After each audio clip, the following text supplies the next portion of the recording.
नमस्कार. संघर्ष न्यूज सोलापूरमध्ये आपल्या सर्वांचं स्वागत आहे. करमाळा तालुक्यातील पंचायत समिती आणि जिल्हा परिषदेच्या निवडणुकीची रणधुमाळी ही काल संपली, परंतु आता खरं तर मतदार राजांची मतदान करण्याची वेळ आलेली आहे आणि सर्व काही अंतिम टप्प्यात आल्यानंतर कोणता उमेदवार मतदार राजांपर्यंत त्याचे प्रभावी मुद्दे घेऊन जाण्यासाठी यशस्वी ठरलेला आहे किंवा खरंच मतदार राजा त्याच्या मतदानात रूपी आशीर्वाद किंवा त्याचा मतदानाची शिदोरी कोणत्या उमेदवाराच्या पदरात टाकणार हे पाहणं तितकंच गरजेचं बनलेलं आहे.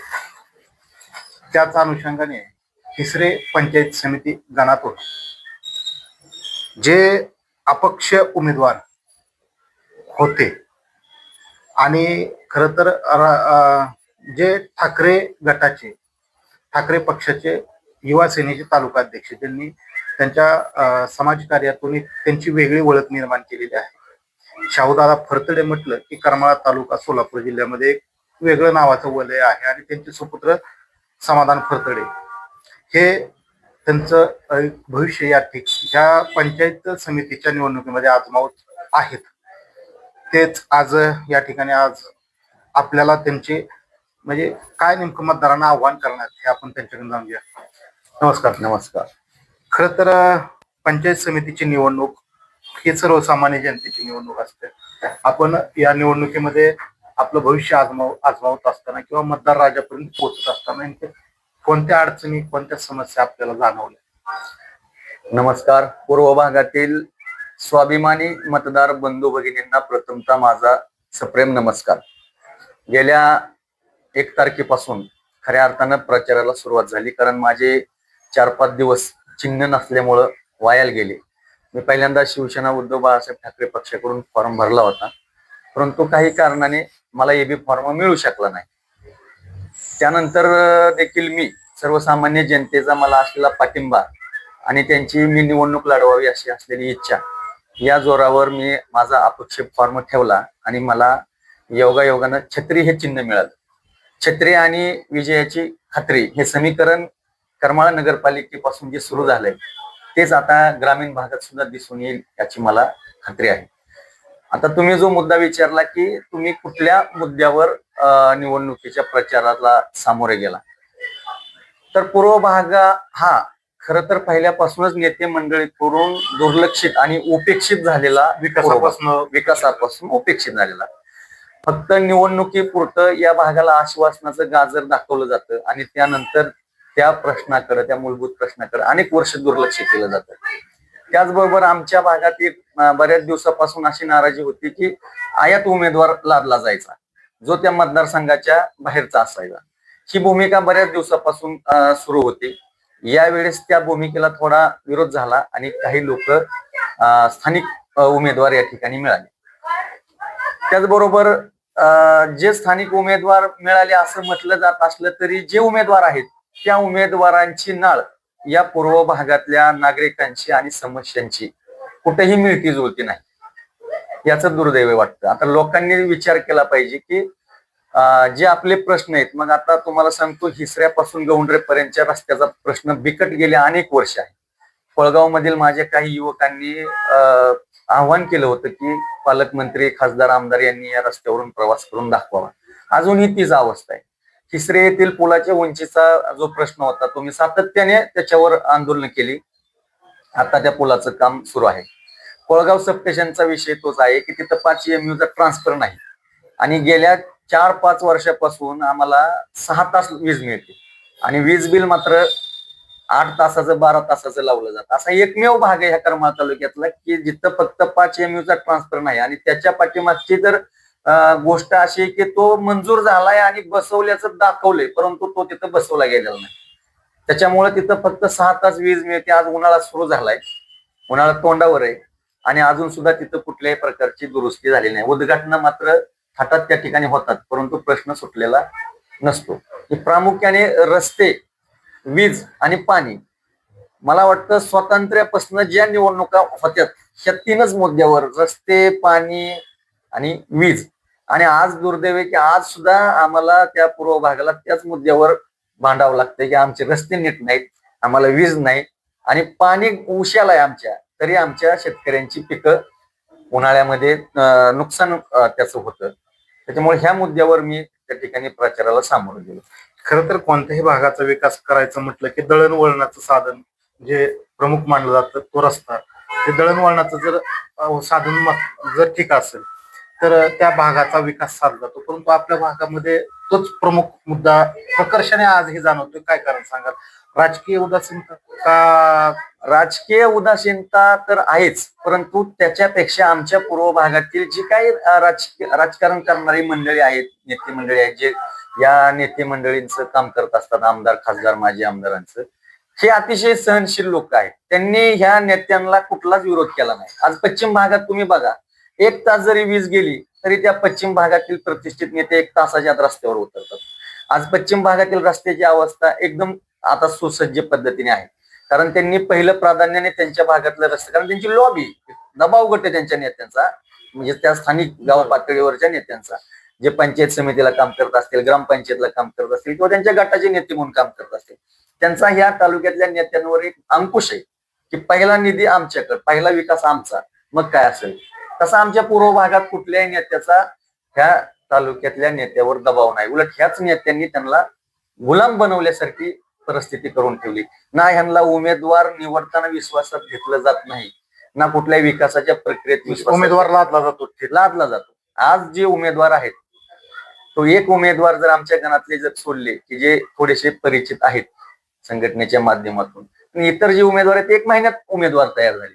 त्यांनी अशी चर्चा की लाख लाख 1.5 लाखाचे मोबाईल त्यांनी कुणाला गिफ्ट दिले, काही नेते मंडळीशी काही व्यवहार झाले आणि त्यांना उमेदवारी मिळाली. आणि ह्या नाराजीतून त्यांच्यात 2 गट पडले की त्यांच्याच गटात, मी पण त्या गटातून इच्छुक म्हणून मुलाखत दिली होती, कारण आम्ही शिवसेनेचा पाठिंबा त्या गटाला आमदारकीला दिला होता. त्यावेळेस आम्हाला शब्द दिला होता. मोबाईल देऊ शकत नव्हता, आम्ही मोबाईलला रिचार्ज सुद्धा करू शकत नव्हतो. मी मोबाईल द्यायची तर लांबची गोष्ट, आम्ही मोबाईलला कुणाच्या रिचार्ज सुद्धा करू शकत नाही. आज जी माझी लढाई, आणि मला त्याचं काही वाईट वाटलं नाही, त्यांच्याकडे होते, त्यांनी दिले, त्यांना उमेदवारी भेटली, तो त्यांचा विषय आहे. परंतु मी त्यांच्या आर्थिक बाबीवर ह्याच्यावर कुठलीही टीका करणार नाही, कारण शेवटी निवडणूक हे आपापल्या पद्धतीने लढवायची असते आणि आपापल्या पद्धतीने जिंकायची असते.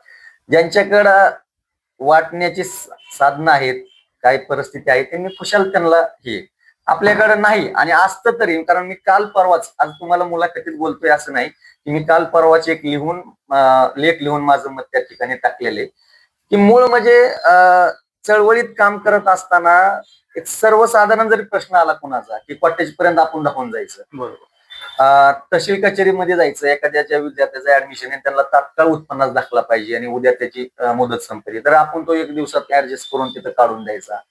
एखाद्याला पिसाळ कुत्र चावले, त्याची लस नाही तरी त्या कॉटेज पर्यंत जायचं. कुणाला सर्पदंश झालाय किंवा एखाद्या गोरगरीब कुटुंबातलं महिला आहे, त्यांना शिजरची परवडत नाही, 50-60 हजार रुपये बाहेर शिजरला लागतात, त्यावेळेला कॉटेजला जायचं. तिथं भूलतज्ञ का नाही, तिथे बोलवा, ह्या गरीबाची हितच डिलिव्हरी झाली पाहिजे, हे सगळं करायचं.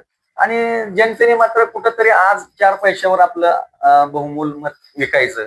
आणि असे ते उमेदवार की ज्यांना ह्या गणाशी, ह्या गटाशी, गावाशी कुठलीही तळमळ नसते, असे लोक त्या ठिकाणी निवडून द्यायची, हे कुठंतरी बदललं पाहिजे.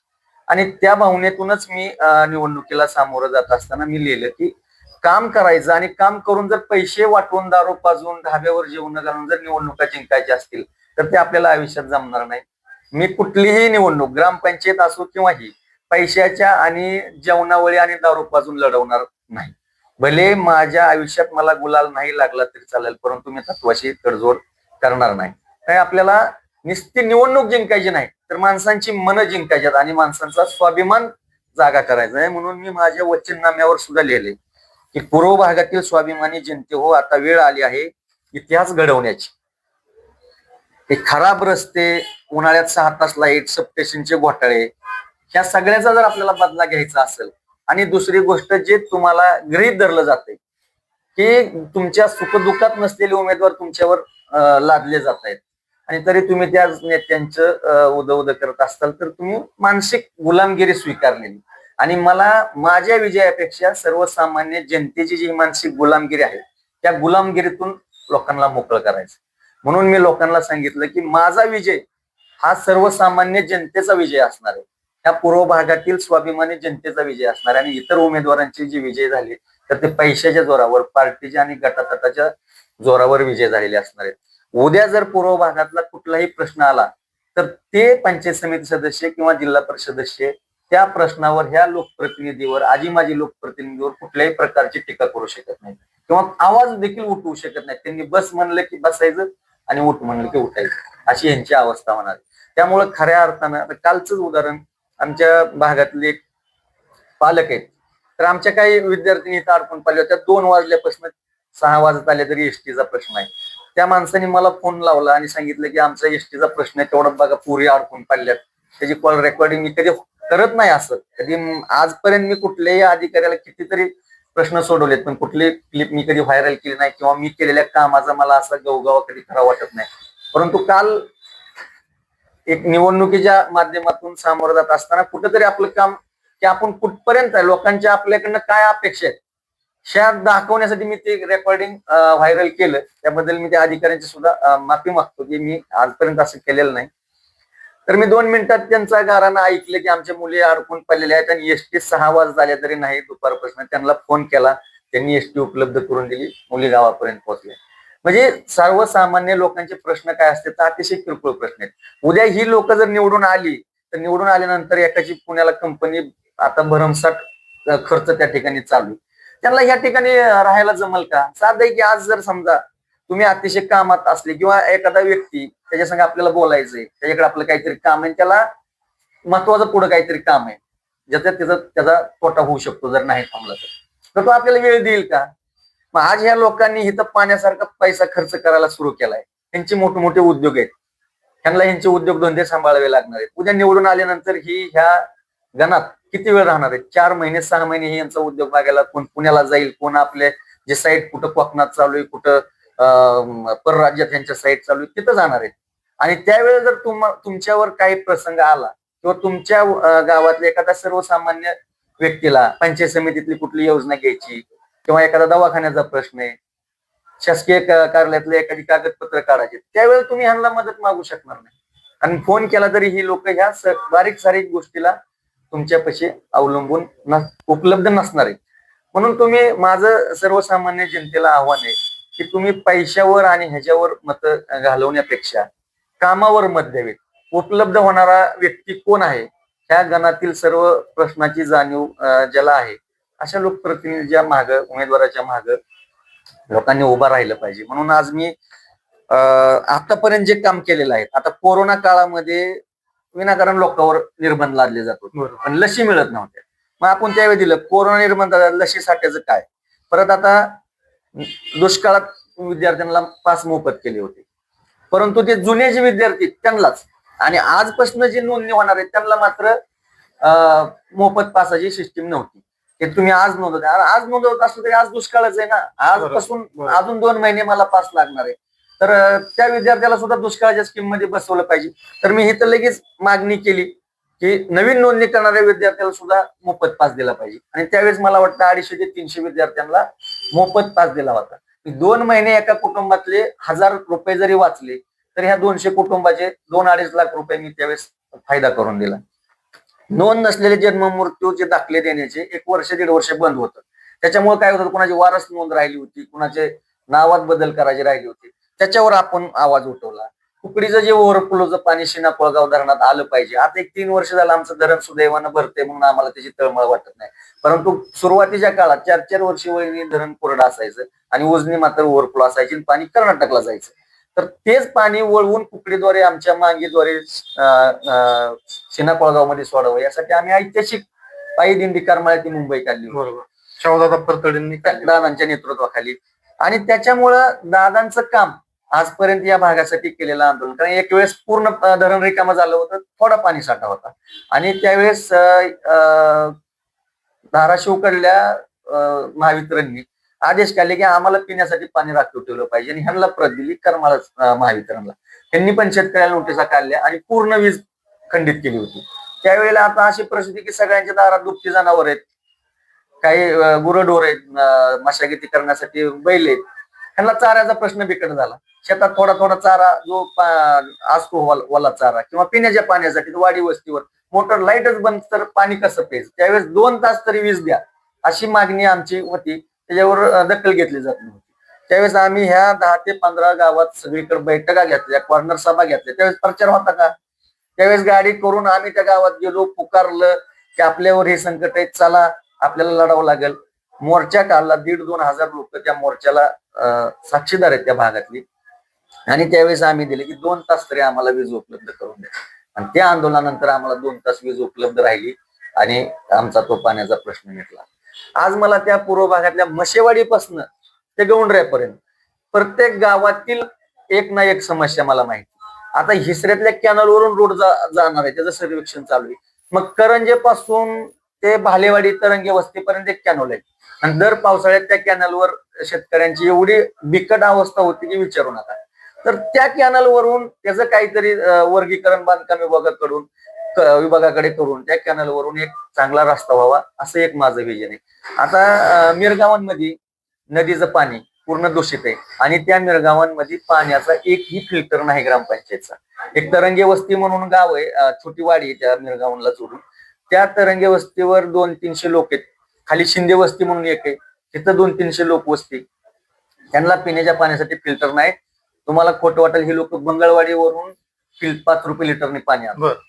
आणि त्या ठिकाणी ग्रामपंचायतनी एक फिल्टर काय बसवला होता, त्याच्यात काय फिल्टर कुठं गायब आहे, त्याला रूम नाही, त्याला बोर नाही आणि ही लोक बाहेरून पाणी आणतात. आणि आज एका उमेदवाराने मला कळलं की त्यांना आश्वासन दिलं की मी स्वखर्चाने फिल्टर बसवून देतो, मला मत द्या.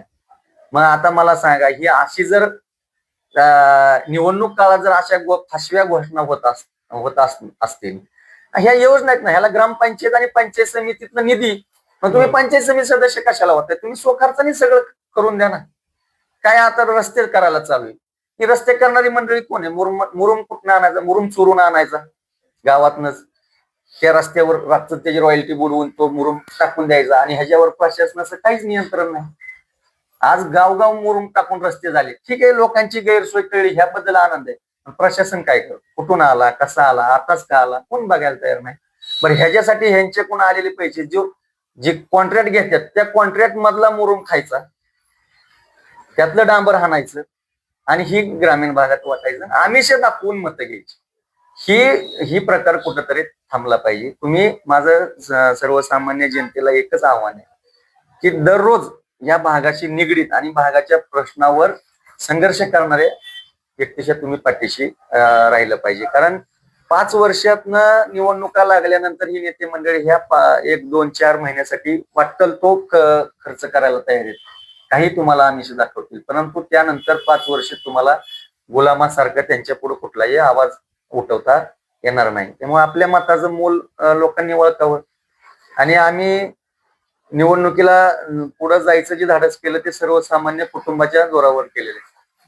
जसं आरक्षण पडलं तसं 4 महिने माझे वडील आदरणीय शाहूदादा फलतडे आणि मी सर्वसामान्य 1,500 कुटुंबाच्या गाठीभेटी आम्ही घेतल्या.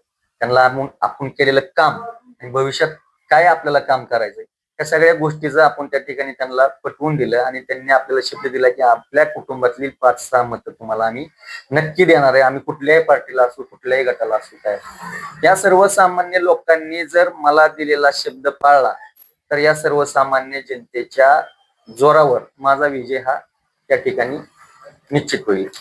आता खरं तर आपण हे सर्व गोष्टी सांगत असताना खरं तर ह्या 5-10 मिनिटाच्या ह्या सर्वच तुमच्या ह्या लेखाजोखामध्ये तेथील भागातल्या समस्या असतील किंवा तुमचं भविष्य काळातलं विजन असेल किंवा विकास करण्याची तुमची काय पुढची वाटचाल असेल, ह्या सर्वच बाबींवर तुम्ही एक अत्यंत साधं सोपं आणि परखड असं भाष्य केलं. तर मला आता ह्याच्यावर असा प्रश्न पडतो की लक्ष्मी दर्शन होणं हे साहजिक आहे आणि खर तर जनतेमध्ये ह्या गोष्टी जात आहेत. तर त्या अनुषंगाने खरंच मतदार राजा त्या बाबीकडे झुकल का किंवा काय नेमकं तसं तुम्ही काय जनतेला मग त्या अनुषंगाने काय आव्हान? नाही, आज लक्ष्मी दर्शनचा मुद्दा हा राज्य लेवल पासून ग्रामीण म्हणजे गल्लीपर्यंत, दिल्ली ते गल्ली चालू. मोठे मोठे नेते सुद्धा जाहीर सभेतून सांगतात की आज लक्ष्मी दर्शन होणार आहे, तुम्ही खुशाल घ्या, पण मत आम्हाला द्या. आता त्याच्यामुळे आता कुणाला काय घ्यायचंय नाही घ्यायचंय, कुणाला लक्ष्मी दर्शन करायचंय हा त्याचा बरोबर. मुद्दा आहे.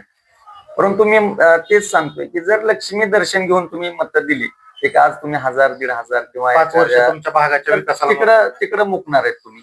त्यानंतर तुम्ही हक्काने त्यांना बोलू शकणार नाही की बाबा आमचं हे काम झालंच पाहिजे किंवा ह्याच्यावर तुम्ही का बोलत नाही. कारण आजपर्यंतची अशी परिस्थिती की ज्या आमच्या जिल्हा परिषद पंचायत समिती सदस्यांनी ह्या भागाचं प्रतिनिधित्व केले गेल्या 5-10 वर्षात, त्यापैकी एकाही लोकप्रतिनिधींनी ह्या पूर्व भागातल्या प्रश्नावर एका शब्दाचा आवाज उठवला आहे असं जर कुठं छापून आलेलं असेल आणि त्यांनी काहीतरी ह्या भागासाठी कुठं आंदोलन केलं असेल किंवा एखादा मेजर प्रॉब्लेम आहे, त्या प्रॉब्लेमसाठी तुम्ही ठीक आहे, तुम्ही त्या तुमच्या वित्तावर एखादा दिवा दिला असेल, ही गोष्ट सोडा, तुम्ही हापसा दुरुस्त केला असेल, पण जे मेजर प्रॉब्लेम आहेत ज्याच्यासाठी तुम्हाला एक दबाव तंत्र नेत्यावर टाकायचं आहे, ह्या सगळ्याचा तुम्ही लोकप्रतिनिधी, 12-13 हजार मतदारांचे तुम्ही लोकप्रतिनिधी, आणि यांचे मेजर प्रॉब्लेम आहेत रस्त्याचे, विजेचे, ह्याच्यासाठी तुम्ही नेत्यांवर कधी दबाव टाकलाय का? ह्यांनी जर ते सिद्ध करून टाकलं तर मी आज देखील निवडणुकीतून माघार घेईल.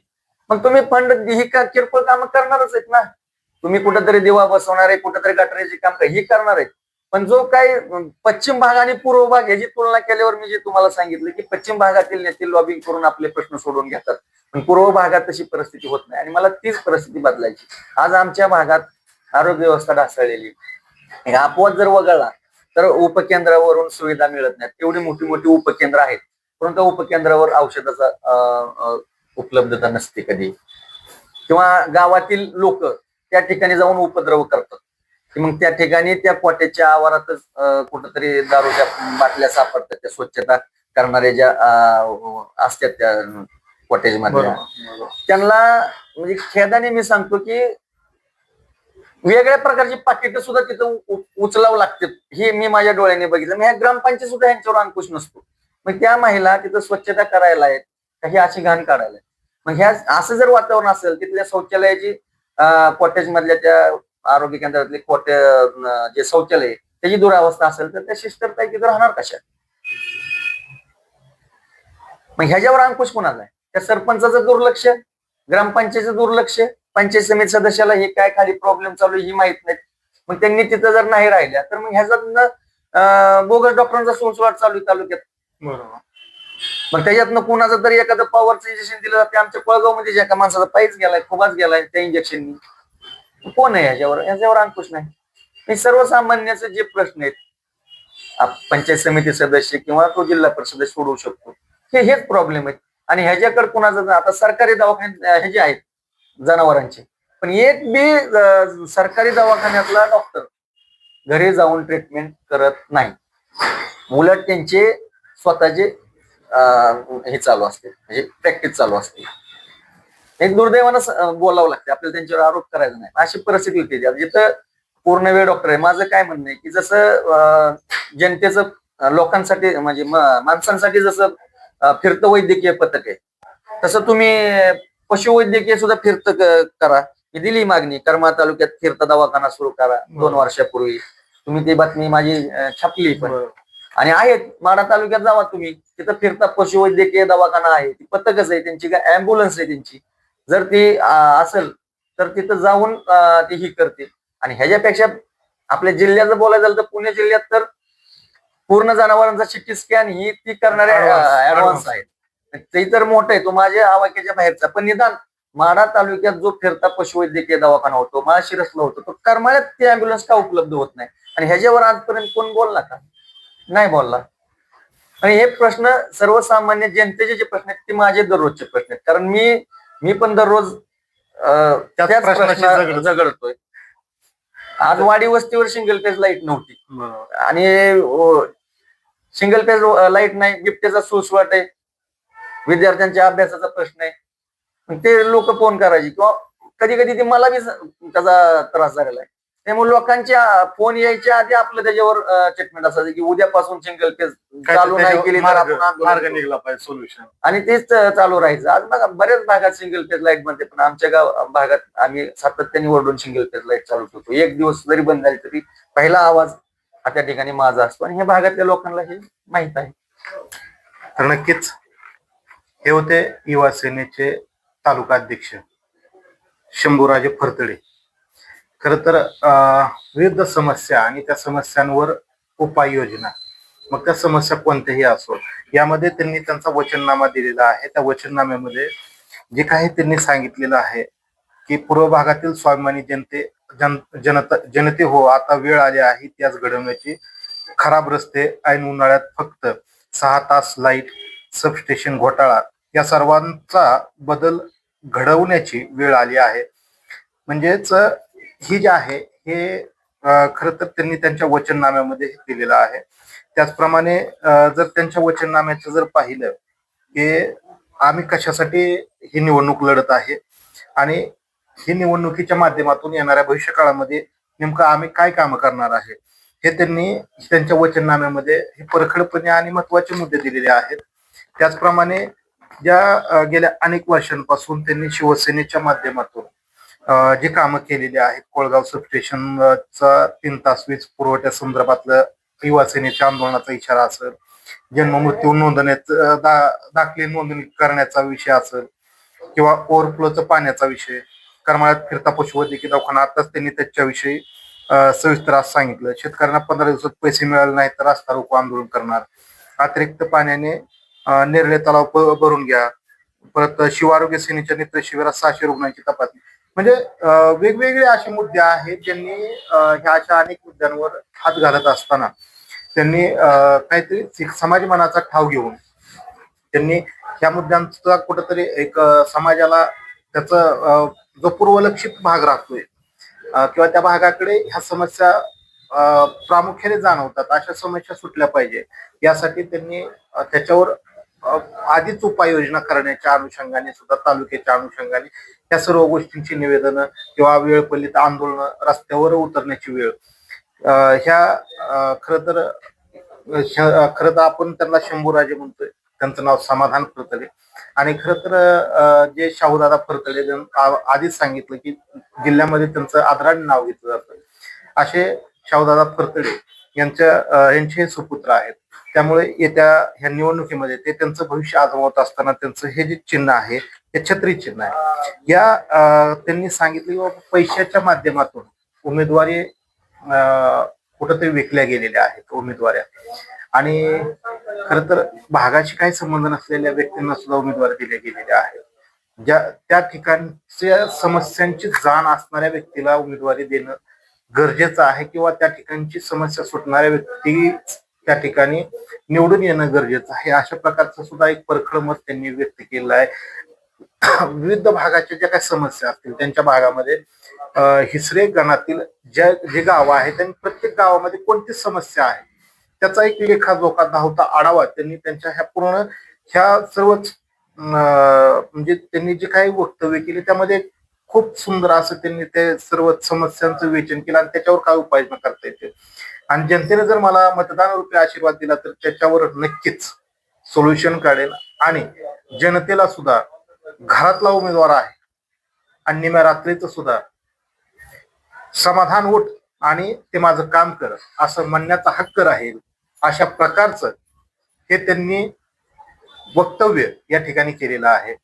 खरंच जनतेचं समाधान समाधान करू शकेल का, आणि जनता सुद्धा त्यांना मतदान रूपी आशीर्वाद देऊन शाहूदादा फरतडे यांनी जे समाजासाठी काही काम केलं असेल तेच शाहूदादांचं सुद्धा हे मतदार राजा कुठेतरी समाधान करेल का, हे पाहणं सुद्धा येत्या 7 तारखेला पाहणं तेवढंच गरजेचं असणार आहे.